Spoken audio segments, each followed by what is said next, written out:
Morning, everyone. It is 9:02 a.m. on Wednesday, November 5th. This is the Telecom Policy Committee, and we are located here at the campus of Department of Public Safety Standards and Training, and we're also running a hybrid meeting. This is a public meeting, subject to public meeting law, and it will be digitally recorded. Deliberation of issues will only be conducted by the Telecom Policy Committee members unless permitted by the chair. Remember to always state your name for the record. For cases dealing with denial or revocation, only information contained in the staff report can be considered once the staff report is adopted. Assumptions, outside knowledge, or personal evidence or experiences should not be included in any discussion. Individuals who engage in disruptive behavior that impedes official business will be asked to stop being disruptive or leave the meeting. Additional measures may be taken to have disruptive individuals removed if their continued presence poses a safety risk to the other persons in the room or makes it impossible to continue the meeting. For the record, there is one case being held this morning, and that person is late due to a traffic crash on the interstate. We will be holding that case in due time today, but we've decided to move forward with the meeting agenda, and we'll hear that case afterwards. So at that point, Juan, I'll have you take roll call. When I call on you, please state your name and who you represent for the record. We'll start with you, Chair Fletcher. Mike Fletcher, Oregon Emergency Management, representing Oregon APCO-NENA. And then online, we have member Antoine. Rosa Antoine, representing APCO-NENA. Member Ash. Travis Ash, representing Oregon State Sheriff's Association. Member Bell. I'm Chief Gary Bell, LeGrand Police Department, representing Oregon Association Chiefs of Police. Member Fisher. Katie Fisher, representing Telecom. Member Juarez. Noah Wattis, also representing Telecom. Member Martin. Greg Martin, public member. And Member Piercy. Dave Piercy, representing Oregon State Police. And now for staff introductions, Juan Lopez, Executive Assistant, DPSSD. Erica Riddell, Criminal Justice Support Specialist, DPSSD. Jennifer Lavario, Professional Standards Compliance Coordinator for DPSSD. Catherine McAlpine, DPSSD. Marie Atwood, DPSSD. Jennifer Howell, DPSSD. Ben Hamilton, DPSSD. Kathy Fink, DPSSD. Cindy Park, DPSSD. Thank you very much. Next up is approval of the meeting minutes from August 6th, 2025. This is looking for consensus. If everyone's had an opportunity to review the minutes, if there's need for any edits, please make that known. Otherwise, I'm looking for consensus, thumbs up, or any changes to the minutes. Have a thumbs up in the room. 2. Looks like we have consensus. Meeting minutes are approved.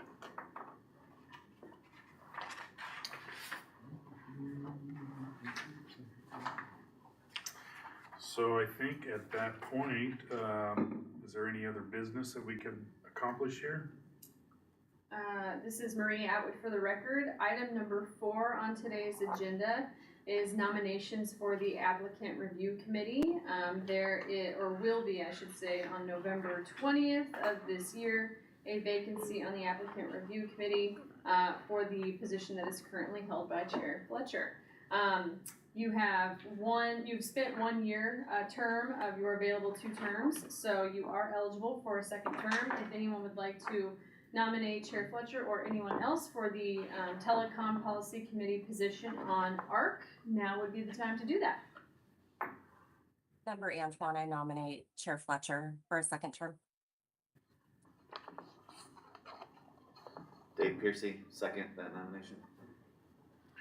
It's been moved in second to nominate me to the review committee.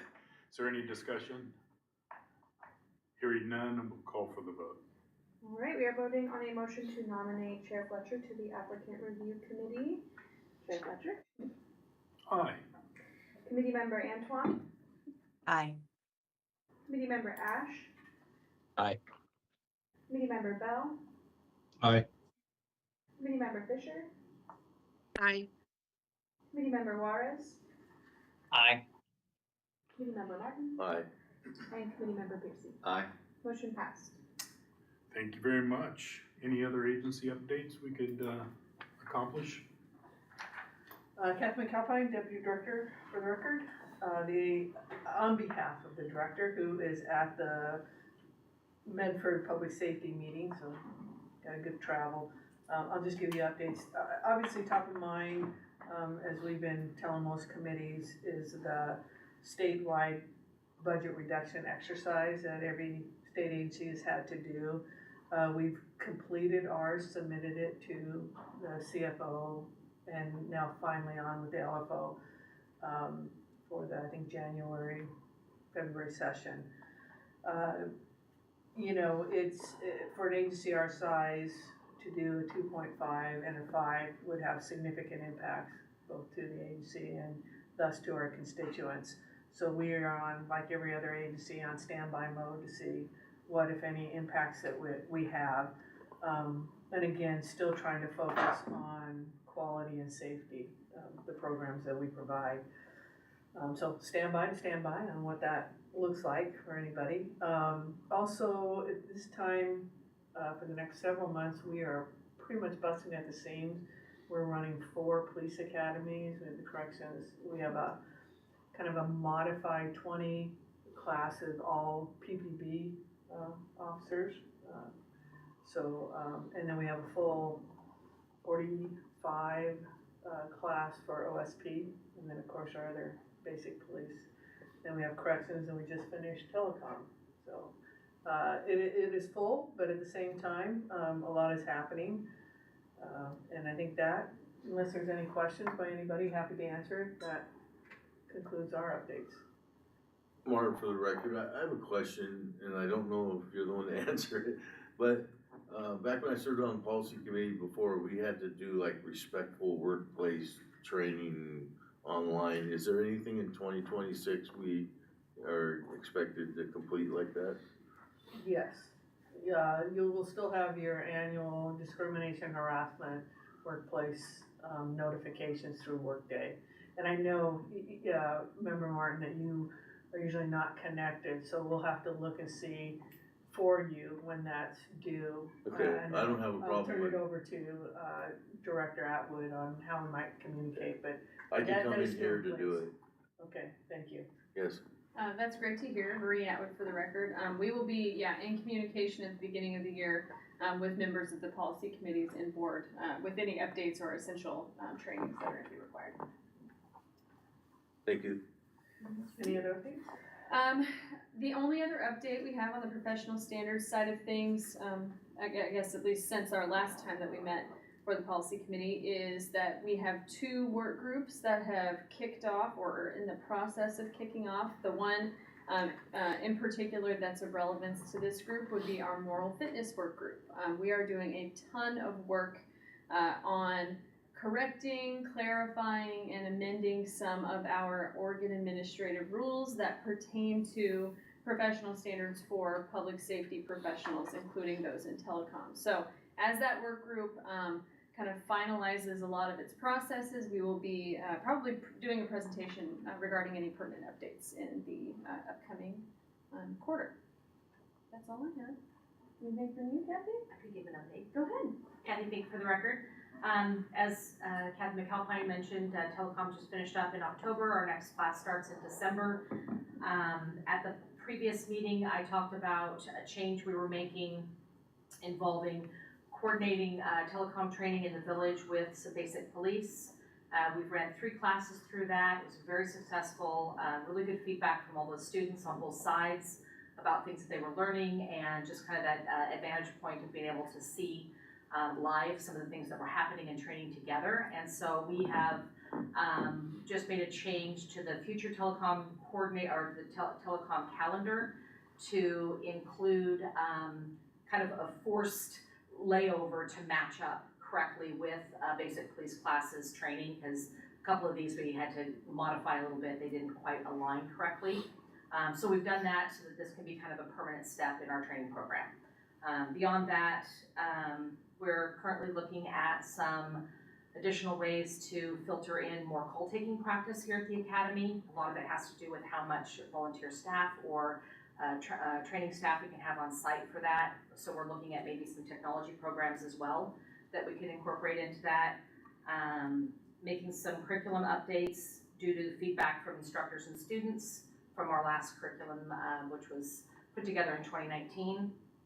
And then finally, EMD curriculum has long since needed a very deep dive look, and my understanding through our Center for Policing Excellence is we are the next program to be moving forward with some heavy lift updates. So looking forward to getting a date on that from them. Any questions? Hearing none, thank you. Thanks, everybody. And at this point, I think we're going to pause. So we will pause the recording, I believe, at this point. We'll just pause the stream. Okay, very good. We will be back shortly.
If you would like to let them know. Are we ready to start? I believe so. Is everyone here? Jennifer? She's arriving, or her support person is arriving now, so Juan's gonna go and collect them and bring them. Oh, okay, all right. I missed that.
Okay, thank you. Hello?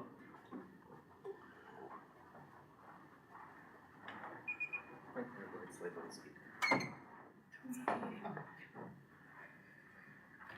If you. Oh, sure. No. Oh, I see.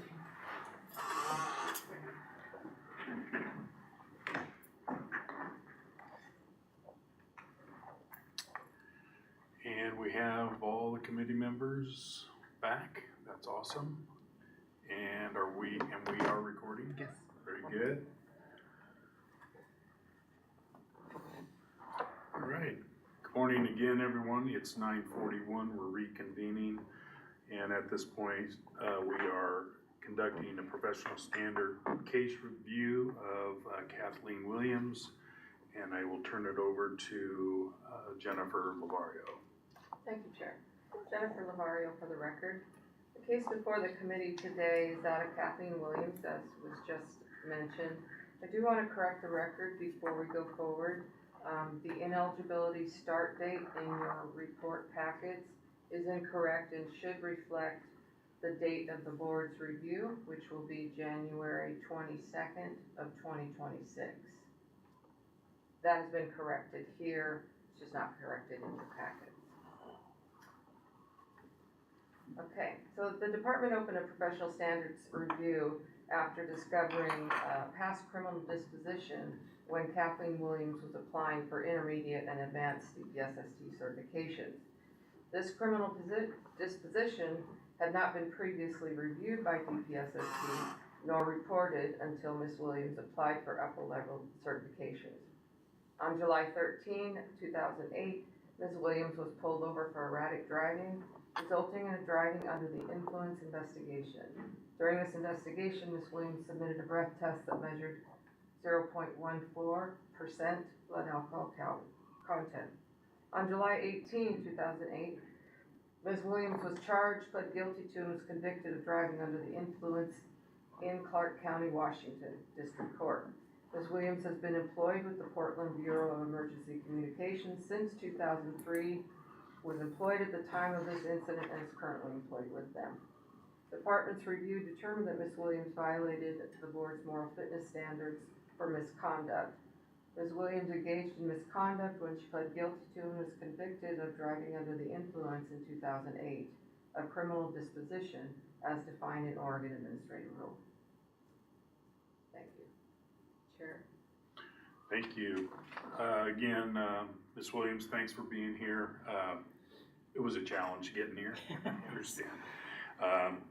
So at this point, you have an opportunity to address the committee.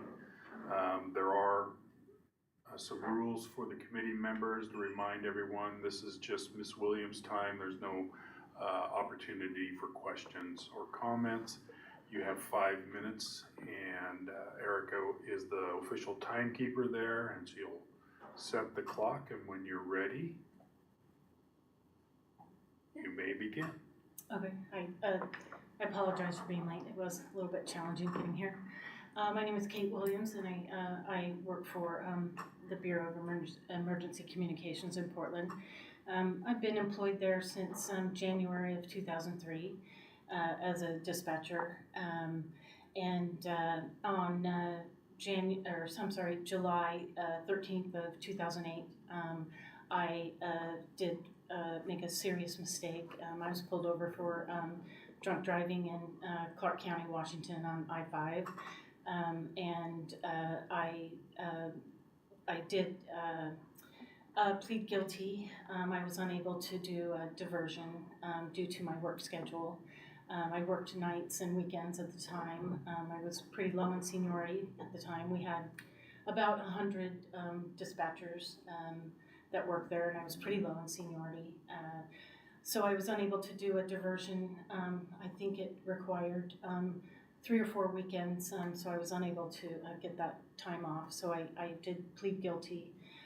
So I was able to do quite a few classes. I paid a fine, did some classes, and went through a drug and alcohol review assessment. I had a interlock ignition device put in my car for a short period of time. I went to a victims impact panel, and I was assigned to go to a 24-hour, I believe they call it a Dewey jail, which in Clark County they don't take you to jail when you are arrested.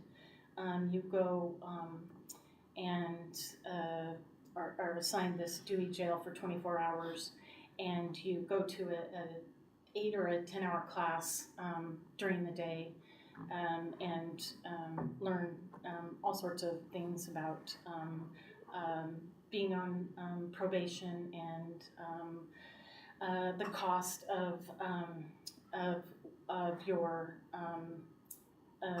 drunk driving ticket, or how much it cost you overall for the ticket and your offense, and in the long run, how much that affects your life. And you do spend the night there. I was able to complete all of the terms of my ticket and the conditions of the court. I was on probation for 5 years. I have not had any other tickets or offenses since that time.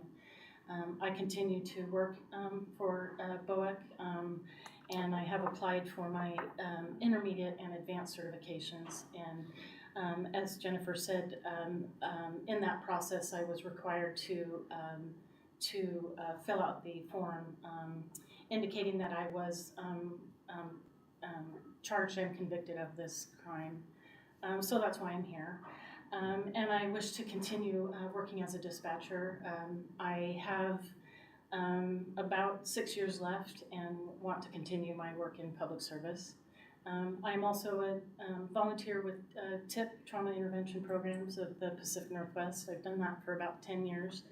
We go out and we help citizens who have experienced a death in the family until another family member can get there, and we help them for a couple hours, usually with short-term intermediate problems like finding a funeral home, things like that, until a family member can get there.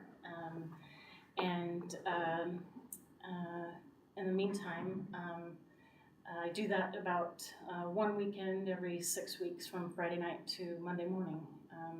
As I have gained seniority at BOEC, I'm able to do that since I now have weekends off. I love my job. I've been there almost 23 years. I am a full-time coach. I've recently gained a brand new trainee who spent just recently 3 weeks here. And I enjoy doing that and trying to teach them the ways of becoming working for the public and helping people. And I believe that's, my time is up. Thank you.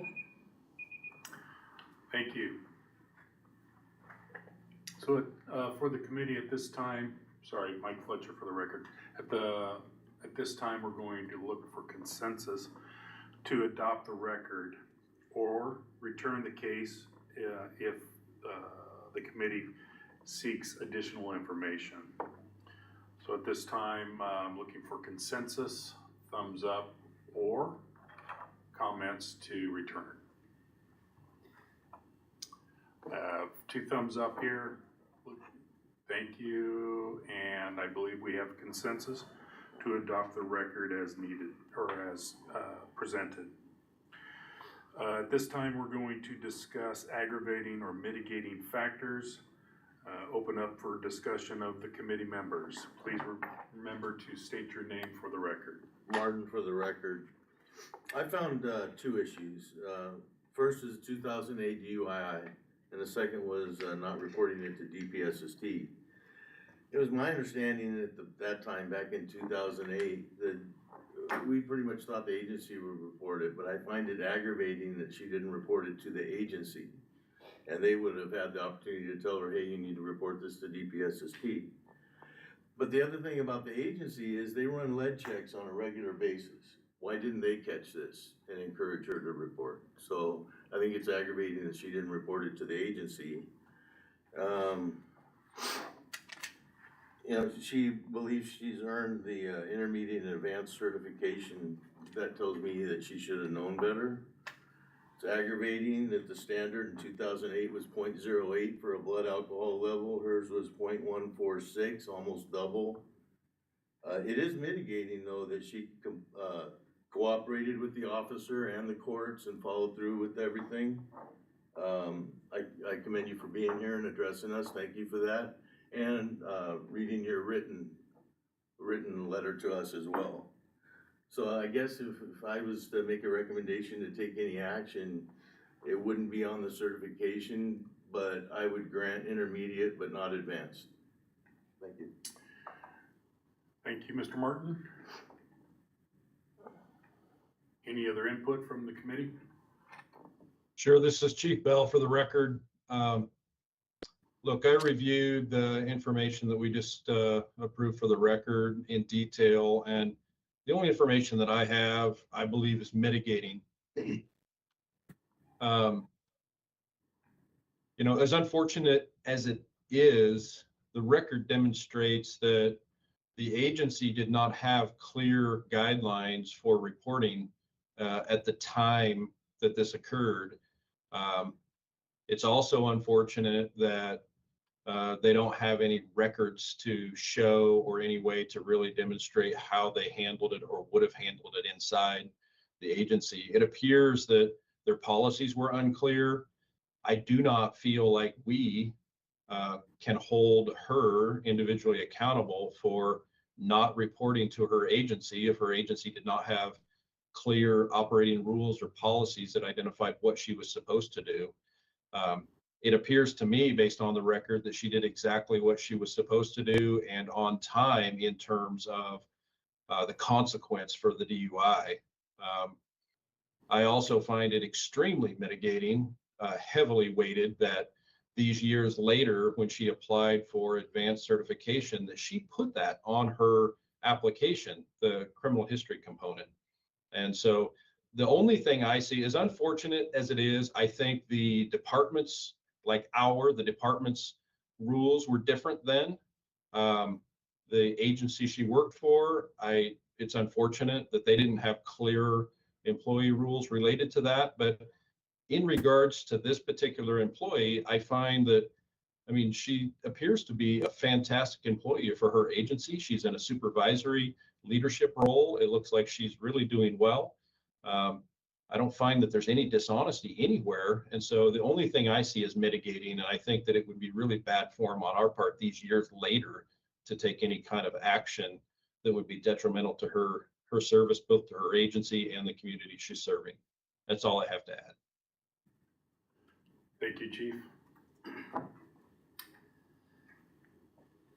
Mr. Pierce. Member Juarez, for the record, one, for everything Chief Bell said, I would like to say ditto. I'd like to add some mitigating factors.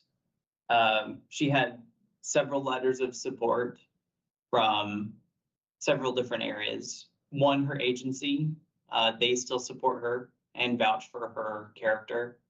She has peers on the floor, some who have worked side by side and some who were trained by her who vouch for her character. And then she has community members with Tip Northwest who also vouch for her character. And since we as a board are here, sorry, I got some feedback coming through the recording there. Since we're supposed to be looking at moral fitness, I feel like those letters of support are strongly mitigating. And then obviously that we have no reoffense here is a sign of character as well. Thank you, sir. Dave Pierce, the OSP, for the record. I agree with my last two co-committee members. I see no evidence of dishonesty. The applicant has self-reported this. She did not have to seek these advanced certifications, so she opened herself up to scrutiny by applying for them and volunteered this information at a time after she's had a significant public safety career since the incident, at risk to her reputation. And I agree, she enjoys support from senior leadership at her own agency, who most of us, or several of us, are familiar with. So I think that's all mitigating information. Thank you, sir. Member Antoine, for the record, I want to start with a question. I worked with Kate at BOIC for 8 years. I just recently left in February, so I don't know if I'm allowed to give any statement as far as mitigating or aggravating, or if I need to recuse myself from this case. Do you want me to speak to that? Okay. This is Marie Atwood, for the record. So the way we typically handle the issue of conflict of interest would be kind of to categorize it in one of two ways. An actual conflict, which is a situation where, for example, someone might have a financial stake in the outcome of a case. If you were someone's current active supervisor, for example, that would be a pretty clear example. The other category would be a perceived conflict of interest. So if anyone either on the committee, the person whose case it is, or in the community might perceive that such a conflict exists, our general practice is to sort of call it out, as you just have done. This to me seems like it would fit in the category of perceived conflict, if any. And so if you believe that you are able to proceed with deliberations in a neutral and non-biased way, we would generally take your discretionary word for that. Thank you for that. Sorry, Member Antoine, for the record. I don't believe that I have any, that I would be unable to, trying to think of words right now, give an opinion on this. And I think I can be unbiased in all of this. I just didn't want to fail to disclose that, so. No, thank you so much. We appreciate the disclosure. And Member Antoine, for the record, still, I don't know. I agree with what Chief Bell said. I think that, yes, she made an unfortunate mistake many years ago. She took responsibility for that mistake, as is demonstrated in all of the material that we have. She, through the statements also from Tip, she's contributing to her community. She's contributing to her agency. And as was pointed out, she disclosed this when applying for upper level certifications. And, you know, I feel like if there was any attempt to be dishonest, she wouldn't have answered that honestly. One of the committee members had pointed out something about LEDS checks. I don't believe that's a thing that we're doing in telecommunications, where we're regularly checking criminal histories of our employees. That happens at the beginning during the hiring process. So there would have been no reason for the agency to go back and find that information after the fact. And as stated in the paperwork, it was unclear what the policies were. BOIC isn't even able to say whether or not it was reported. They can't say it was or wasn't. And so I think in that case, we err on the side of the employee. Thank you. Martin, for the record, I already see one ledge check done in 2024. I believe there was others.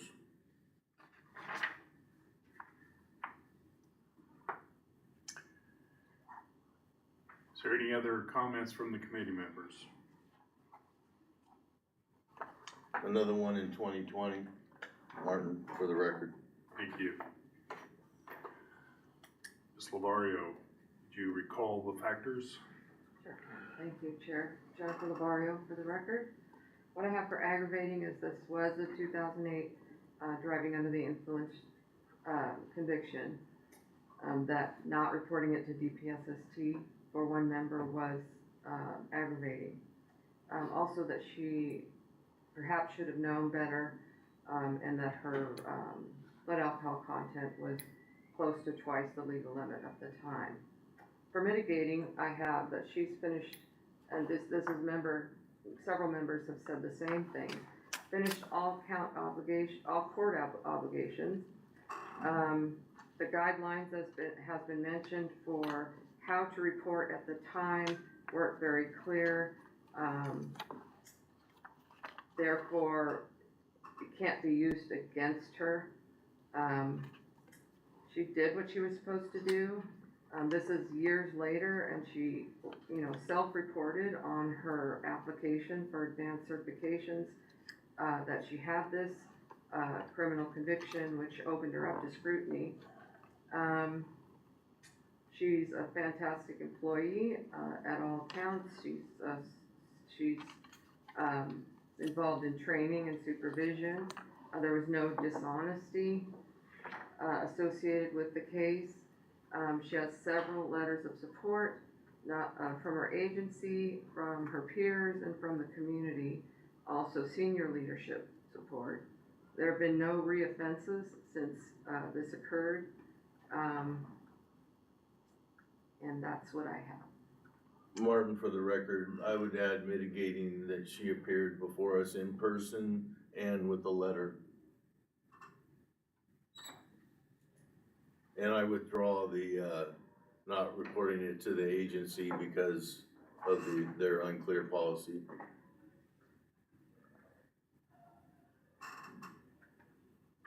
Member Antoine, for the record, I just want to clarify something with Member Martin. You're saying you're seeing somewhere LEDS checks, and I'm trying to figure out if you're looking at the training record. Yes, ma'am. Because if you're noting LEDS recert in 2020 and 2024, that's a recertification training that telecommunicators do for your LEDS access. That's not us checking employees. Thank you for that.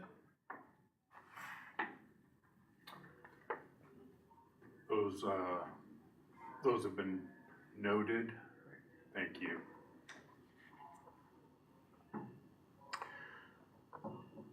So looking for consensus from the committee that Ms. Lavario has recorded the aggravating and mitigating circumstances. Thumbs up in the room. Thumbs up online. Thank you very much. Discussion for moral fitness violations. We're opening the discussion to affirm, accept that there were moral, ethical violations, modify, make changes, or negate and remove all. This is an action item.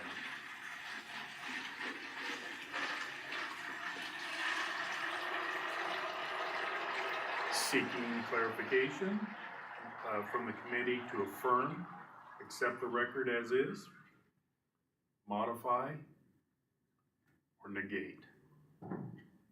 Martin, for Member the record, Antoine, I move to accept. action against certification. This is Bell for the record. Could you just clarify exactly what you're asking of us right at this moment in time? I know what I personally think we should do, but I want to make sure that that aligns with with the things that you're asking of us. We're looking for the committee to affirm and accept the staff report and the moral fitness violation categories. So the options are, we're affirming it to accept, modify, or remove.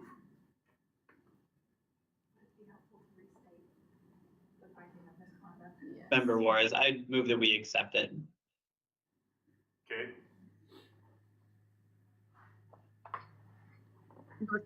Member Fisher, I second. thank you. Moved and seconded. Any further discussion? Sorry, stepping on lips here. Oh, call I just for want to the- ask, this is Bell for the record before we vote. I just want to ask a clarifying question. If we do this, if we accept the record, what is the next thing that's going to be asked of us? Are we going to be asked to take any certification action against her? That is correct. That's the next step,